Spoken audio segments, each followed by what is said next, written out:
Hello जी, हिंदी भाषा YouTube channel पर आपका स्वागत है। इस वीडियो में आज हम चर्चा करने वाले हिंदी साहित्य का इतिहास और उसमें भी हमारे बहुत ही महत्वपूर्ण प्रश्न रहेंगे। वो प्रश्न रहने वाले हैं भक्ति काल से संबंधित। तो वीडियो बड़ी ही इम्पोर्टेंट बनने वाली है, तो ज़्यादा से ज़्यादा इस वीडियो को लाइक करें, शेयर करें। और इसी का आज का हमारा पहला प्रश्न है, गोस्वामी तुलसीदास के गुरु कौन थे? गोस्वामी तुलसीदास के गुरु का नाम बताना है। तो आप भी अपने आंसर कमेंट में डालकर बता सकते हैं कि आपका सही जवाब इसमें क्या है और आप कितने % सही कर पाए। तो इसका सही जवाब है ऑप्शन बी, नरहरिदास। आपका भी यही उत्तर है, तो इसके लिए आपको बहुत बहुत बधाई। तुलसीदास नाटक के रचयिता हैं। 4 ऑप्शन देखते हुए जल्दी से जल्दी उत्तर देने की कोशिश करें। तुलसीदास नाटक के रचयिता का क्या नाम है? तो जी इसका आंसर रहेगा ऑप्शन सी, जगन्नाथ प्रसाद चतुर्वेदी। तुलसीदास चरित के रचनाकार हैं। तुलसीदास चरित एक रचना है, इसके रचनाकार का नाम बताना है। आपने भी अपना आंसर लिख लिया होगा। इसका आंसर मैं बता देती हूँ। इसका आंसर रहेगा ऑप्शन डी, रघुवर दास। अगले प्रश्न की बात करें, तुलसीदास को चलता फिरता तुलसी तरु किसने कहा है? वेरी इंपॉर्टेंट प्रश्न है ये। तुलसीदास को चलता फिरता तुलसी तरु किसने कहा है? प्रियादास ने, रघुवर दास ने, नाभादास ने, मधुसूदन सरस्वती ने। तो जी तुलसीदास को चलता फिरता तरु कहने वाले आचार्य का नाम है मधुसूदन सरस्वती। तुलसीदास की जी विद्यमान थे कौन सी सदी में? 13वीं शताब्दी में, 14वीं शताब्दी में, 15वीं शताब्दी में या 16वीं शताब्दी में? तो जी तुलसीदास जी थे हमारे 16वीं शताब्दी में। तुलसीदास की माता का क्या नाम था? हुलसी, रत्नावली, रामसखी, कमाली। तुलसीदास की माता का नाम था हुलसी देवी। तुलसीदास के कितने ग्रंथ प्रामाणिक माने गए हैं? तुलसीदास के कितने ग्रंथ प्रामाणिक माने गए हैं? तो जी इसका जवाब आपका आया है ऑप्शन बी, 12। तो बिल्कुल सही जवाब है। आपको इसके लिए बहुत बहुत बधाई।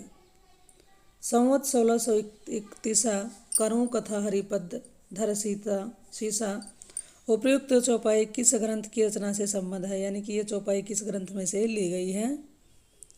तो जी ये ली गई है रामचरित मानस में से। भक्तिकाल के किस कवि ने अपने हिंदी की रचनाओं में संस्कृत की सभी शास्त्रीय परंपराओं का निर्वहन किया है? भक्तिकाल के किस कवि ने अपनी हिंदी की रचनाओं में संस्कृत की सभी शास्त्रीय परंपराओं का निर्वहन किया है? तो जी उसका नाम था तुलसीदास जी। कृष्ण गीतावली काव्यकृति के रचनाकार कौन है? कृष्ण गीतावली काव्यकृति के रचनाकार का नाम बताना है। तो जी ये थी कृष्ण गीतावली किसकी है? तुलसीदास जी की है और इन्होंने इसको ब्रजभाषा में लिखा था। विनय पत्रिका का एक अन्य नाम क्या है? विनयमाला, विनय पचीसी, विनय राम विनयावली, विनय मंजरी। विनय पत्रिका जो कि तुलसीदास की रचना है, उसका एक और नाम क्या था? तो जी उसका नाम है राम विनयावली। अगले प्रश्न की बात करते हैं, विनय पत्रिका की भाषा बतानी है। विनय पत्रिका की भाषा क्या है? तो जी ये कौन सी भाषा में रचित है? ब्रजभाषा में। विनय पत्रिका की रचना किस रूप में है? खंड काव्य, गीति काव्य, गद्य काव्य या प्रबंध काव्य? विनय पत्रिका की रचना किस रूप में है? तो जी ये है हमारी एक गीति काव्य। ऑप्शन बी इसका आंसर रहेगा। विनय पत्रिका में आत्मनिवेदन कितने रागों में हुआ है? विनय पत्रिका में आत्मनिवेदन कितने रागों में हुआ है? 19, 20, 21, 22।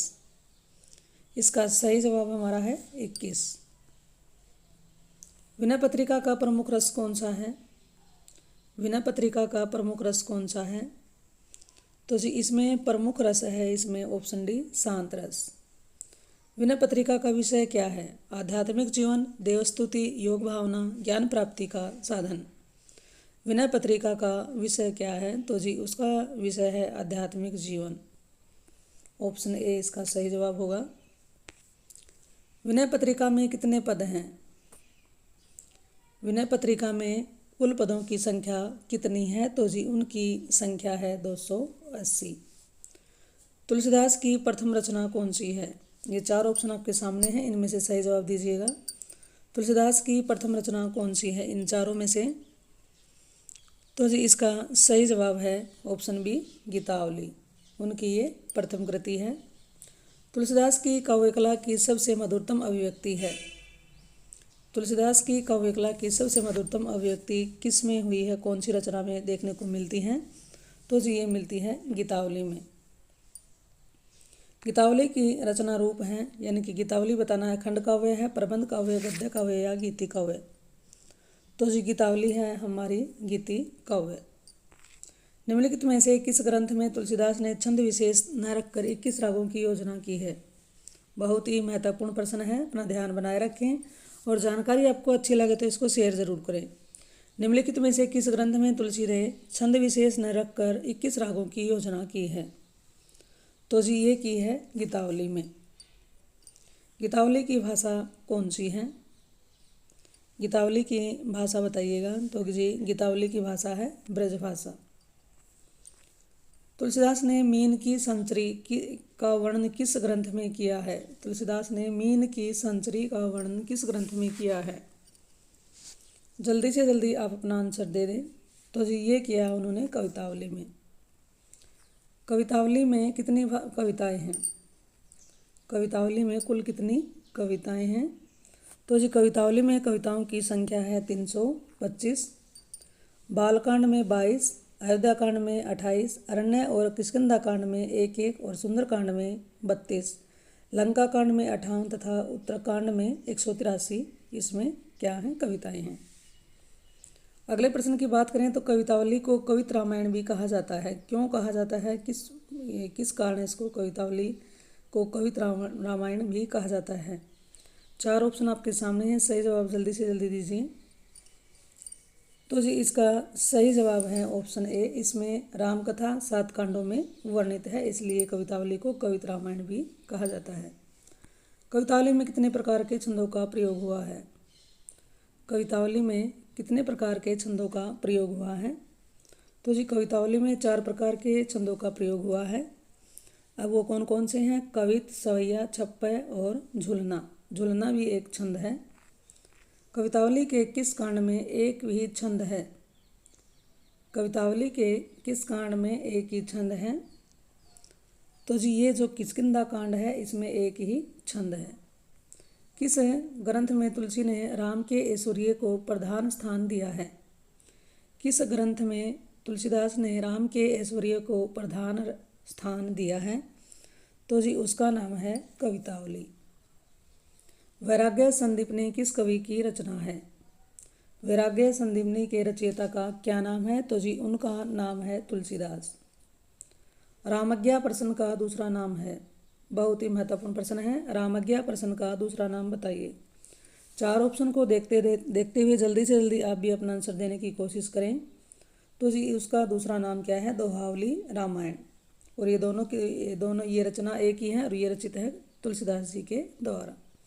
रामज्ञा प्रश्न में 7 सर्ग हैं, प्रत्येक सर्ग में 7 कोष्ठक और प्रत्येक कोष्ठक में 7 हैं। क्या हैं? बहुत ही महत्वपूर्ण प्रश्न है। देखिए रामज्ञा प्रश्न में 7 सर्ग हैं, प्रत्येक सर्ग में 7 कोष्ठक और प्रत्येक कोष्ठक में 7 क्या हैं?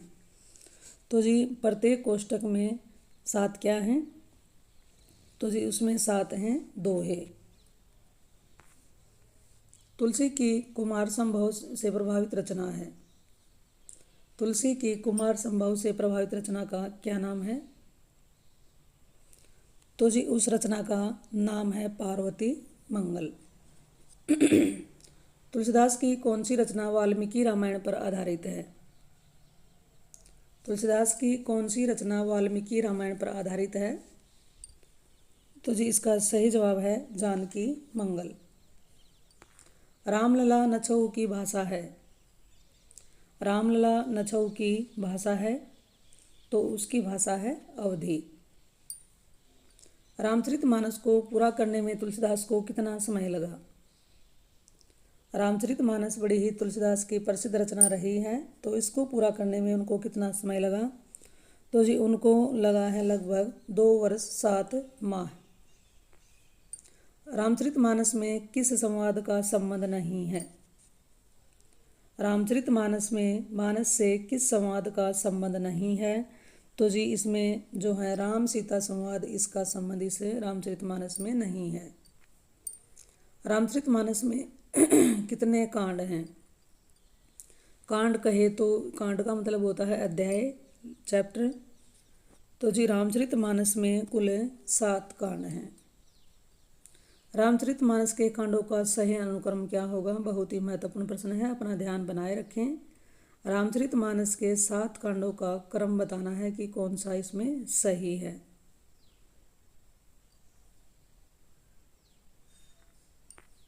थोड़ा सा और आगे कर लेती हूँ। रामचरितमानस के कांडों का सही क्रम क्या होगा, ये प्रश्न है। तो जी इसका सही जवाब है हमारा जो आंसर ऑप्शन सी है। सबसे पहले अयोध्या कांड, उसके बाद अरण्य कांड, फिर किष्किंधा कांड और फिर सुंदर कांड। इस तरह से ये क्रम इसका आगे बढ़ेगा। रामचरितमानस में दुष्ट वंदना के पीछे तुलसी का क्या उद्देश्य है? रामचरितमानस में दुष्ट वंदना के पीछे तुलसी का क्या उद्देश्य है? तो जी उनका उद्देश्य है दुष्टों को थपकी देकर सुलाना। रामचरितमानस एक भक्ति काव्य है, इसमें दुष्ट वंदना का रहस्य है। 2 ऑप्शन ऊपर हैं, 2 थोड़े से इसके नीचे हैं। रामचरितमानस एक भक्ति काव्य है, इसमें दुष्ट वंदना का रहस्य क्या है? तो जी इसका सही जवाब है तुलसी। इसमें ऑप्शन बी है, तुलसी का सभी को राममय देखना। उपर्युक्त गद्यांश का शीर्षक हो सकता है। इसमें सही जवाब क्या होगा? तो जी इसका सही जवाब होगा तुलसी का मानवीय दृष्टिकोण। देवताओं, महापुरुषों, सज्जनों के साथ दुष्टों की वंदना इसलिए सार्थक कही जाएगी क्योंकि महाकवि तुलसीदास। सही आंसर बताना है, बहुत ही महत्वपूर्ण प्रश्न है, सोच समझ कर ही उत्तर दीजिएगा। देवताओं, महापुरुषों, सज्जनों के साथ दुष्टों की वंदना इसलिए सार्थक कही जाएगी क्योंकि महाकवि तुलसीदास निर्वेद निर्भरता चाहते थे।